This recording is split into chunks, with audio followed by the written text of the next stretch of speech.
ఒకే party ఒకే జెండా కానీ ఆ నియోజకవర్గంలో మాత్రం రెండు పవర్ సెంటర్లుగా ఏర్పడిందట.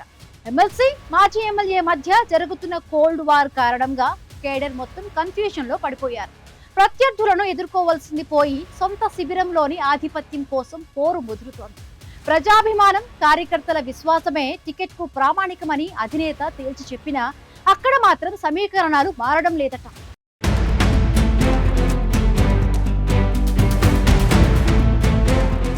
నల్గొండ జిల్లా నాగార్జున సాగర్ నియోజకవర్గ రాజకీయాలు ఎప్పుడూ ఇంట్రెస్టింగ్ గానే ఉంటాయి. అయితే ప్రస్తుతం ఇక్కడ సాగుతున్న అసలైన పొలిటికల్ వార్ అధికార కాంగ్రెస్ తో కాదట, కంప్లీట్ గా సొంత పార్టీ అయిన బీఆర్ఎస్ లోని ఆధిపత్యం కోసమేననే విమర్శలు వెల్లువెత్తుతున్నాయి. నియోజకవర్గ ఎమ్మెల్సీ కోటిరెడ్డి, మాజీ ఎమ్మెల్యే నోముల భగత్ల మధ్య కొనసాగుతున్న కోల్డ్ వార్ రోజు రోజుకు మరింత ముదిరి పాకాన పడిందని గులాబీ శ్రేణులు తలలు పట్టుకుంటున్నారు. దాదాపు 3 ఏళ్ల క్రితం పడిన విభేదాల విత్తనం ఇప్పుడు నియోజకవర్గంలో రెండు బలమైన ముఠాలుగా విడిపోయేలా చేసింది. పరిస్థితి ఎంత దారుణంగా ఉందంటే ఒక నేత నిర్వహించే అఫీషియల్ మీటింగ్కి రెండో నేత వర్గం కంప్లీట్ గా దూరంగా ఉంటుంది. ఒకరి అనుచరులు మరో వర్గం వైపు కంటి చూపుతో కూడా చూడడం లేదు. ఒకే పార్టీకి చెందిన ఇద్దరు టాప్ లీడర్లు ఒకే నియోజకవర్గంలో రెండు సమాంతర పొలిటికల్ సామ్రాజ్యాలు నడపడం ఇక్కడ కామన్ సీన్ గా మారిపోయింది.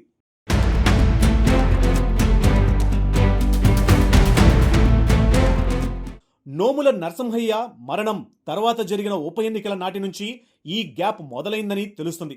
నాటి నుండి నిన్నటి అసెంబ్లీ ఎన్నికల వరకు ఈ ఈగో వార్ కంటిన్యూ అవుతూనే వచ్చింది.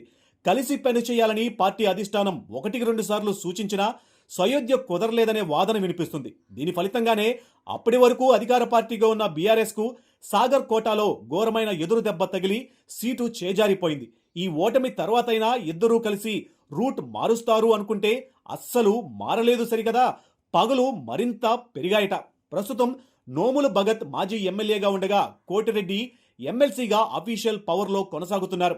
ఎవరి ప్రోగ్రామ్స్ వాళ్లవే, ఎవరి కేడర్ వాళ్లదే, ఎవరి సీక్రెట్ వ్యూహాలు వాళ్లవే అన్నట్లుగా సాగర్ పాలిటిక్స్ నడుస్తున్నాయి.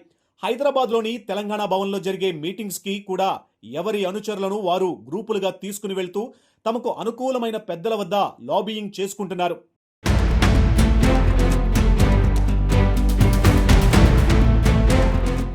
లీడర్ల మధ్య నడుస్తున్న ఈ భీకర ముఠా తగాదాల వల్ల క్షేత్రస్థాయిలో ఉన్న ద్వితీయ శ్రేణి నాయకులు, సామాన్య కార్యకర్తలు తీవ్ర అయోమయంలో మునిగిపోతున్నారు. ఎటు వెళ్తే ఎవరికి కోపం వస్తుందో, ఎవరి కార్యక్రమానికి హాజరైతే తమ పొలిటికల్ కెరియర్ క్లోజ్ అయిపోతుందోనన్న భయంతో క్యాడర్ సతమతమవుతున్నారు. ఈ గందరగోళం వల్లే ఇటీవల జరిగిన స్థానిక సంస్థల అంతర్గత కసరత్తుల్లో కూడా పార్టీ ఇమేజ్ దారుణంగా దెబ్బతింది. కలిసికట్టుగా నడిచి అధికార పక్షాన్ని దంచాల్సిన వేళ ఇలా సొంతంగా కత్తులు దూసుకోవడం వల్లే రాజకీయ లెక్కలన్నీ తారుమారవుతున్నాయని కార్యకర్తలు ఆవేదన వ్యక్తం చేస్తున్నారు.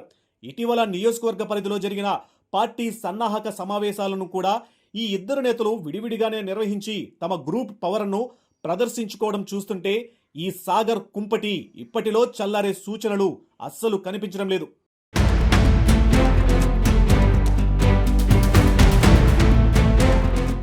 ఇద్దరి మధ్య ఇంత ఈగో వార్కు కారణం రాబోయే 2028 అసెంబ్లీ ఎన్నికల ముందస్తు టికెట్ ఫైట్ అని విశ్లేషకులు తేల్చేస్తున్నారు. ఎమ్మెల్సీ కోటిరెడ్డి అఫీషియల్ పదవీకాలం ముగిసే సమయానికే కరెక్ట్గా నెక్స్ట్ అసెంబ్లీ ఎన్నికలు రాబోతూ ఉండడంతో ఈసారి ఎలాగైనా సరే సాగర్ అసెంబ్లీ రేసులో నిలబడి టికెట్ సాధించాలని కోటిరెడ్డి వ్యూహాత్మకంగా పావులు కదుపుతున్నారు. ప్రస్తుతం ఎమ్మెల్సీగా అఫీషియల్ ప్రోటోకాల్ హోదా ఉండడంతో నియోజకవర్గ క్యాడర్తో నిరంతరం టచ్లో ఉంటూ తన పర్సనల్ బలాన్ని కొండలా పెంచుకుంటున్నారు. మరోవైపు సాగర్లో ఉన్న సామాజిక సమీకరణాలు, యాదవ సామాజిక వర్గ ఓట్ల బలం, తన తండ్రి నోముల నరసింహయ్య పాత సెంటిమెంట్లు అన్నీ తనకే ప్లస్ అవుతాయని అధినేత కేసీఆర్ మళ్లీ తనకే సీటు ఇస్తారని మాజీ ఎమ్మెల్యే నోముల భగత్ వర్గం ధీమాగా ఉంది. దీంతో ఇంకా ఎన్నికలకు 2 ఏళ్లకు పైగా సమయం ఉన్నప్పటికీ సాగర్ గులాబీ తోటలో టికెట్ పోరు ఇప్పటి నుంచే రచ్చకెక్కింది.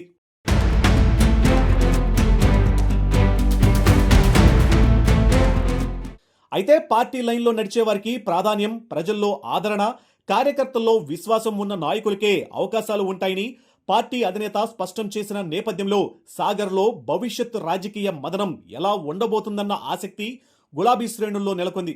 ప్రత్యర్థి పార్టీలపై పోరాడాల్సిన సమయంలో సొంత శిబిరంలోనే గ్రూపుల గోడలు పెరగడం పట్ల కార్యకర్తలు అసంతృప్తి వ్యక్తం చేస్తున్నారట.